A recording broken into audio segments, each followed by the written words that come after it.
लोकसभा में 131वां संविधान संशोधन विधेयक 2026 पारित न हो पाने के बाद सियासी माहौल गर्म हो गया है।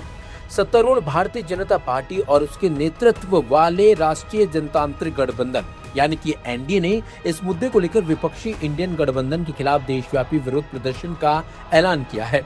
आज देश भर के जिला मुख्यालयों पर प्रदर्शन, प्रेस कॉन्फ्रेंस और सोशल मीडिया अभियानों के जरिए इस मुद्दे को जनता तक पहुंचाने की रणनीति बनाई गई है। शुक्रवार को लोकसभा में बिल गिरने के तुरंत बाद एनडीए के घटक दलों की एक अहम बैठक बुलाई गई थी, जिसमें निर्णय लिया गया था कि महिला आरक्षण जैसे महत्वपूर्ण मुद्दे पर विपक्ष के रुख को राष्ट्रीय स्तर पर उजागर किया जाएगा। इस अभियान की अगुवाई बीजेपी महिला मोर्चा करेगा, जो अलग अलग राज्यों और जिलों में प्रदर्शन करेगा। ये पूरा विवाद महिला आरक्षण संशोधन बिल के पास न पाने को लेकर खड़ा हुआ है। बीजेपी का कहना है कि यह बिल देश की महिलाओं को राजनीति में ज्यादा प्रतिनिधित्व देने की दिशा में एक ऐतिहासिक कदम था, जिसे विपक्ष ने रोक दिया। पार्टी ने इसे नारी शक्ति के खिलाफ झटका करार दिया है और आरोप लगाया कि विपक्ष ने जानबूझकर इस अवसर को गंवा दिया। लोकसभा में बिल गिरने के बाद एनडीए की महिला सांसदों ने संसद परिसर में भी विरोध प्रदर्शन किया। इस दौरान उन्होंने विपक्ष पर तीखा हमला बोलते हुए कहा कि ये केवल एक विधेयक की हार नहीं, बल्कि महिलाओं के अधिकारों और उनके सशक्तिकरण के खिलाफ एक कदम है। बीजेपी सांसद पूनम वेन मदाम ने विरोध के दौरान कहा कि 2023 में तय किया गया था कि 2029 के आम चुनावों तक महिला आरक्षण को पूरे देश में लागू कर दिया जाएगा। उन्होंने आरोप लगाया कि जब सरकार इस दिशा में ठोस कदम उठाते हुए बिल लेकर आई, तो राहुल गांधी के नेतृत्व में विपक्षी गठबंधन ने इसका विरोध किया और इसे पास नहीं होने दिया। उनके मुताबिक यह देश की महिलाओं के साथ बहुत बड़ा अन्याय और धोखा है। बीजेपी अब इस मुद्दे को राजनीतिक रूप से भी बुनाने की तैयारी में। पार्टी पश्चिम बंगाल और तमिलनाडु जैसे चुनावी राज्यों में इसे प्रमुख मुद्दा बनाने की योजना बना रही है। इसके जरिए ये संदेश देने की कोशिश करेगी कि महिला आरक्षण लागू करने का एक बड़ा अवसर विपक्ष की वजह से चूक गया। केंद्रीय मंत्री राजनाथ सिंह ने सोशल साइट एक्स पर लिखा, भारतीय लोकतंत्र के इतिहास में आज का दिन अत्यंत दुर्भाग्यपूर्ण है। संसद के विशेष सत्र के दौरान एनडीए सरकार द्वारा लोकसभा में 131वां संविधान संशोधन बिल महिलाओं को 1/3 आरक्षण देने के लिए लाया गया था। कांग्रेस के नेतृत्व वाले एनडीए गठबंधन ने लोकसभा में इस बिल के विरोध में वोट करके अपना महिला विरोधी चरित्र दिखा दिया। ये विधेयक सिर्फ एक बिल नहीं था, बल्कि नारी शक्ति को अधिकार एवं उन्हें सम्मान देने का अवसर था। प्रधानमंत्री श्री नरेंद्र मोदी ने सभी दलों से दलगत राजनीति से ऊपर उठकर अंतरात्मा की आवाज सुनने की अपील की थी, लेकिन विपक्ष ने अपने संकीर्ण राजनीतिक हितों के लिए महिला सशक्तिकरण और नारी सम्मान को बलि चढ़ा दिया।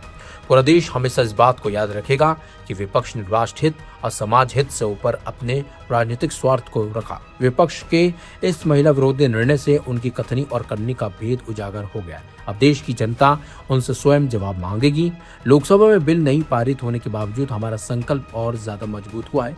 एनडीए सरकार नारी सम्मान और महिला सशक्तिकरण की लड़ाई आगे भी जारी रखेगी। कुल मिलाकर महिला आरक्षण बिल का लोकसभा में पास न होना अब एक बड़े राजनीतिक टकराव का कारण बन गया है, जिसमें सत्ता पक्ष इसे महिलाओं के अधिकारों से जोड़कर जनता के बीच ले जा रहा है, जबकि विपक्ष पर इसके विरोध का आरोप लगाकर उसे गिरने की रणनीति अपनाई जा रही है। आने वाले दिनों में यह मुद्दा राष्ट्रीय राजनीति में और ज्यादा जोर पकड़ सकता है।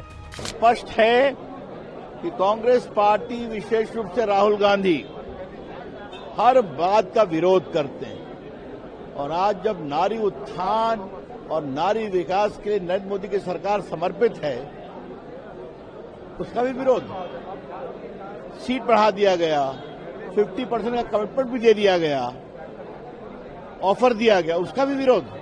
तो स्पष्ट है कि ये लोग नारी विकास, नारी वंदन, नारी रिप्रेजेंटेशन के पूरे मांग का विरोध करते हैं। देश की जनता और देश की माताएं बहनों से कभी माफ नहीं करेंगे। जो हमारा पक्ष था वो हमने अपना पक्ष बिल्कुल साफ रखा है और लगता तो ये कि फिर गाड़ी थमी रह गई, लगता कोशिश में कुछ कमी रह गई होगी। और हम महिला आरक्षण के पक्ष में हैं। महिलाओं को आरक्षण मिले, उनको सुरक्षा मिले, उनका सम्मान बढ़े, उनको स्थान मिले और लोकतंत्र में जो उनको स्थान मिलना चाहिए उसके पक्ष में। समाजवादी पार्टी या विपक्ष ने कोई भी महिला आरक्षण को लेकर के विरोध नहीं किया, लेकिन उसके साथ जो महिलाओं का हक अधिकार को हरण करना चाहते थे, वो लक्ष्मण रेखा ऐसी खींची विपक्ष ने, उस लक्ष्मण रेखा के बाहर नहीं आ पाए। सवाल ये नहीं है 2024 में आपने प्रक्रिया क्यों नहीं स्टार्ट करी, और ये तो संविधान का प्रावधान है कि आपको जनगणना करानी पड़ेगी, फिर आपको सेंसस, पहले आपको सेंसस कराने पड़ेंगे यानी कि जातिगत जनगणना, उसके बाद डिलिमिटेशन आएगा, उसके बाद अपने आप सीट्स क्रिएट होंगी। तो ये सरकार की तरफ से चूक हुई है, लेकिन अपनी चूक दूसरों को सर पे पिटाने का एक कार्य हुआ है। लेकिन आप देख रहे हैं किस तरह से ये पूरा वेल प्लान्ड है भारतीय जनता पार्टी द्वारा, क्योंकि वो जानते हैं कि समाजवादी पार्टी और सभी ऑपोजिशन पार्टीज ने मिलकर महिला आरक्षण बिल को 2023 में पास कराया था। लेकिन ये कहीं ना कहीं डिलिमिटेशन की एक्सरसाइज को ये लोग पूरे देश में लाना चाहते थे बिना जनगणना कराए, जो संविधान का प्रावधान है, और ये नहीं चाहते हैं कि देश संविधान से चले। जो समाजवादी पार्टी का और जो पूरा विपक्षी दल यही कह रहा है कि जो सत्ता दल है ये इतने मोह में ये अपनी कुर्सी छोड़ना नहीं चाहते, और क्योंकि इनका जनाधार अब खिसकता जा रहा है, क्योंकि जानते हैं कि जाने वाली सरकार है ये, तो ये महिलाओं का नाम लेके अपने आप को बचाने की कोशिश कर रहे हैं। हम देख सकते हैं कि किस तरह कोशिश ये की जा रही है, लेकिन आज देश की जो महिलाएं हैं वो महंगाई से परेशान है, और जिस तरह से जो हालात हैं शिक्षा सुरक्षा को लेके उससे परेशान है, और सभी वर्ग परेशान है। तो कहीं ना कहीं अपने खिसकते हुए जनाधार को देखते हुए आज जो ये पूरा प्रक्रिया हुई है उसको अंजाम दिया गया है। महिला विरोधी जो है बात की आरोप लगा रही है कि आप लोग अरे महिला विरोधी तो भारतीय जनता पार्टी है, और जब ये लोग जाएंगे, अब उत्तर प्रदेश में आएंगे, जो इन्होंने ओबीसी की महिलाओं को आरक्षण नहीं दिया है, जो मना कर दिया, तो अब इनको ओबीसी की जो महिलाएं हैं जिनको आरक्षण का अधिकार था, उनको इनका आक्रोश देखना पड़ेगा।